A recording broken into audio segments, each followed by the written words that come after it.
अगर टीनेजर के ऊपर भी एक्नी है, वो किस किस्म की एक्नी है, उसमें बहुत सारी टाइप हैं, पस्चुलर है, सिस्टिक है, नोड्यूल्स हैं, या कोई भी चीज़ है, उसमें पस है, उसमें पानी है, उसमें ब्लीडिंग होती है, उसमें क्या होता है, तो उसको वो घर में हैंडल नहीं कर सकते। एक चीज़ अपने माइंड में रखें कि आप एक्नी को, मैं किसी भी मेरा पेशेंट, मैंने कोई ऐसा पेशेंट नहीं देखा जिसने मुझे कहा, हमें दुबई से भी या इंटरनेशनल भी कॉल्स आती है ना, तो वो हमसे कॉल पे हमसे कंसल्टेंसी लेते हैं कि मैडम हमें बताएं हम किस तरह एड्रेस करें अपनी एक्नी को और किस तरह उसको कूप करें ना।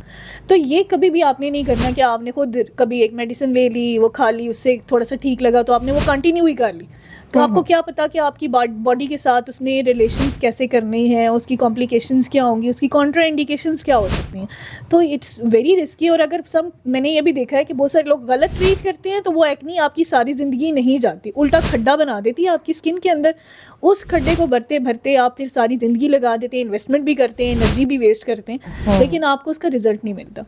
पहली चीज़ तो ये कि आपने उसको छेड़ना नहीं है। दूसरी चीज़ ये कि अच्छे डॉक्टर के पास जाएं, उन्हें बताएं, वो आपकी एक्नी टाइम लेती है, इसको माइंड में रखें। B patience, B gentle with your skin. Skin कोई मैजिक नहीं है कि आपने रात को किया और सुबह हो गया, उसको हम लोग प्रॉपर तरीके से लेके चलते हैं। और सबसे ज़्यादा जो लेट रिजल्ट आता है वो स्किन के ऊपर ही आता है, क्योंकि बाकी बॉडी ऑर्गन से तो डायरेक्ट कांटेक्ट हो रहा होता है हर चीज़ का।